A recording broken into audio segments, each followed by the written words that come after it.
नमस्कार विद्यार्थियों।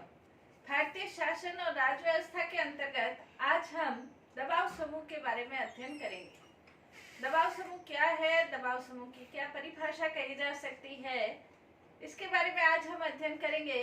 वैसे यदि देखा जाए तो दबाव समूह का जो इतिहास है वो बहुत पुराना है। राजनीतिक व्यवस्थाओं के ऊपर जो प्रेशर ग्रुप है उसे दबाव समूह के रूप में जाना जाता है।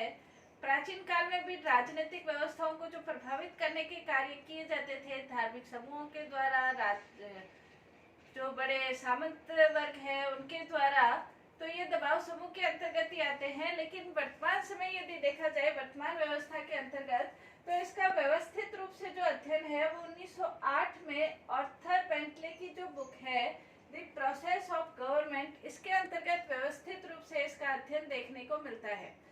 दबाव समूह को यदि हम सरल भाषा में देखा जाए तो दबाव समूह सरकार के ऊपर प्रेशर डालकर या दबाव डालकर अपने हित में अपनी बात को मनवाने की कोशिश करते हैं, और वो इसके लिए अपने हित में तो कार्य करते हैं लेकिन वो इसके लिए सरकार में शामिल नहीं होते हैं। वो अपने हित में बात मनवाने के लिए सरकार के ऊपर किसी भी प्रकार का दबाव डाल सकते हैं, इसलिए इन्हें दबाव समूह कहा जाता है। कुछ विद्वान दबाव समूह को हित समूह भी कहते हैं और इसका दोनों अर्थों में इसका प्रयोग किया जा सकता है। दबाव समूह भी और हित समूह के संदर्भ में भी इसका प्रयोग किया जा सकता है। यदि हम इसकी परिभाषा देखें तो माइनर विनर के शब्दों में हम कह सकते हैं दबाव समूह से तात्पर्य ऐच्छिक रूप से संगठित। दबाव समूह के लिए कोई ये जरूरी नहीं है कि आपको इसका सदस्य बनना ही है। ऐच्छिक रूप से संगठित ऐसे समुदाय से है जो प्रशासकीय ढांचे से बाहर रहकर, यानी कि वो प्रशासन में भाग नहीं लेता, सरकार में भाग नहीं लेता, सरकार में मंत्री इत्यादि पद वो प्राप्त नहीं करते हैं। प्रशासकीय ढांचे से बाहर रहकर शासकीय अधिकारियों के, शासकीय जो अधिकारी होते हैं उनके निर्वाचन में, उनके मनोनयन में तथा सार्वजनिक जो नीति है उसके निर्माण में और सार्वजनिक नीति को क्रियान्वयन करने में अपनी जो भूमिका निभाते हैं या प्रभावित करते हैं उसे दबाव समूह कहा जाता है।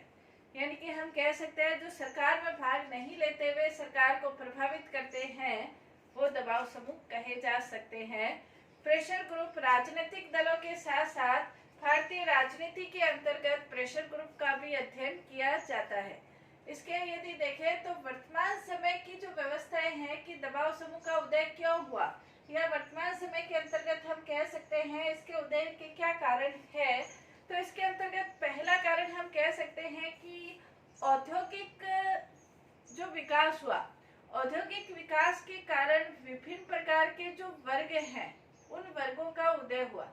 जैसे मजदूर वर्ग है, मध्यम वर्ग है, टेक्नीशियन वर्ग है, इस तरह के विभिन्न प्रकार के औद्योगिक विकास के साथ साथ विभिन्न प्रकार के वर्गों का उदय भी समाज के अंतर्गत हुआ।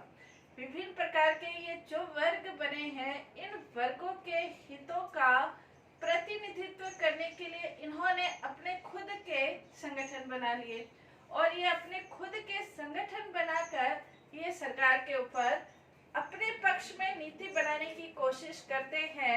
इसलिए औद्योगिक विकास भी उनके उदय का एक कारण रहा है।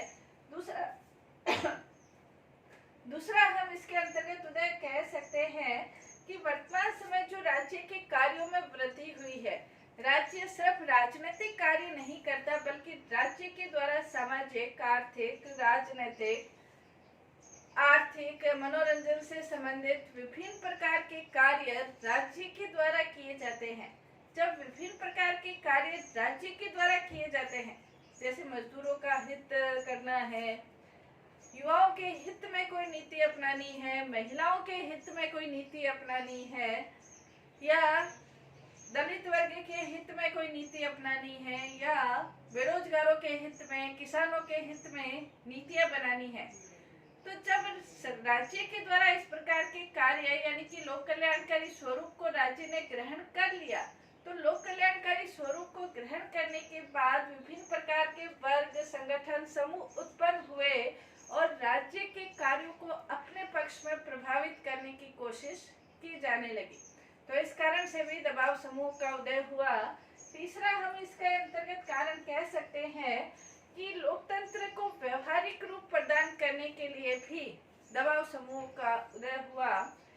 लोकतंत्र का मतलब होता है कि शासन के अंतर्गत निवास करने वाले सभी लोगों का विकास किया जाए। दबाव समूह लोकतंत्र को व्यवहारिक रूप इसलिए प्रदान करते हैं क्योंकि इसके द्वारा राज्य के अंतर्गत विभिन्न जो वर्ग हैं, चाहे वो निम्न वर्ग है, चाहे मध्यम वर्ग है, चाहे महिला वर्ग है, कृषक वर्ग है, मजदूर वर्ग है, तो इन सभी वर्गों का कल्याण हो। और ये कल्याण दबाव समूह के माध्यम से अपने वर्ग विशेष के हित का प्रतिनिधित्व करते हुए या इनके हित के अनुसार कार्य करते हुए जब किया जाता है तो दबाव समूह का उदय होता है। यानी कि लोकतंत्र को व्यवहारिक रूप प्रदान करने के लिए भी दबाव समूह का अस्तित्व हुआ है। नेक्स्ट इसके अंतर्गत राजनीतिक दल को भी व्यवहारिक रूप प्रदान किए जाते हैं। कई बार राजनीतिक दलों की ये मजबूरी होती है कि वो किसी एक वर्ग विशेष का हित नहीं कर सकते, क्योंकि यदि वो किसी एक वर्ग विशेष का हित करेंगे तो उनकी जो सत्ता है वो खतरे में पड़ जाएगी। इसलिए उस वर्ग का जो हित संपादित करते हैं वो दबाव समूह करते हैं। तो इसके कारण से भी दबाव समूह का उदय हुआ था। नेक्स्ट इसके अंतर्गत ये कह सकते हैं कि वर्तमान समय जो विभिन्न प्रकार के व्यवसाय हैं, तो उस व्यवसाय का प्रतिनिधित्व किसी एक राजनीतिक दल के अंतर्गत नहीं हो सकता। जैसे डॉक्टर्स का अलग है, वकील का अलग है, दुकानदार का अलग है, छोटे व्यापारी अलग है, बड़े व्यापारी अलग है, छात्र अलग है, महिलाएं अलग है, किसान, सबका अपना एक अलग अलग व्यवसाय है और उनके व्यवसाय से संबंधित अपने अलग अलग हित है और इनकी अपनी समस्याएं हैं और इनके अपने अपने समाधान भी अपने हैं। एक व्यापारी का हित और एक मजदूर का हित समान नहीं हो सकता, न उनकी समस्याएं समान हो सकती है। तो विभिन्न प्रकार के वर्गों को प्रतिनिधित्व देने के लिए दबाव समूह अस्तित्व में आए या इनका उदय हुआ, यह कह सकते हैं। नेक्स्ट, वर्तमान समय पेशेवर राजनीतिज्ञों की उत्पत्ति ने भी दबाव समूह के उदय में अपना महत्वपूर्ण योगदान दिया है। पेशेवर राजनीतिज्ञ राजनीति को एक पेशे की तरह लेते हैं और जनता के हितों की तरफ कम ध्यान देते हैं। तो जनता के हित किस माध्यम से पूरे होंगे, तो ये जो रिक्तता है वो दबाव समूह के द्वारा भरी जाती है। तो इस सभी कारणों से हम कह सकते हैं कि दबाव समूह अस्तित्व में आए हैं और दबाव समूह का कार्य यानी कि अपने वर्ग विशेष के अपने हित से संबंधित अपना हित साधना इनका एक प्रमुख लक्षण होता है। दबाव समूह के यदि हम लक्षण देखें कि हम इनके लक्षण क्या है या किसे हम दबाव समूह कह सकते हैं, तो दबाव समूह के जो लक्षण है वो ये है। पहला इसके अंतर्गत ये है, दबाव समूह का जो लक्षण पहला है सीमित उद्देश्य। दबाव समूह का जो उद्देश्य होता है वो सीमित उद्देश्य होता है और सीमित उद्देश्य यानी कि वो किसी एक वर्ग विशेष के एक विशेष उद्देश्य तक सीमित होते हैं। जैसे मान लो बेरोजगारी से संबंधित बेरोजगार लोगों ने अपना कोई समूह बना लिया, तो उनका जो उद्देश्य होगा वो रोजगार प्राप्त करना होगा। तो एक विशेष उद्देश्य होगा, लेकिन वो उद्देश्य सीमित होगा। जैसे राजनीतिक दलों के उद्देश्य विशाल होते हैं, वैसे उनका उद्देश्य विशाल उद्देश्य नहीं होता है, एक सीमित क्षेत्र तक ये होते हैं। दूसरा इनका कह सकते हैं, इनकी जो सदस्यता है वो सीमित सदस्यता है। कोई भी समूह है, हित समूह है या दबाव समूह है, उसकी सदस्यता सभी लोगों को प्रदान नहीं की जा सकती है।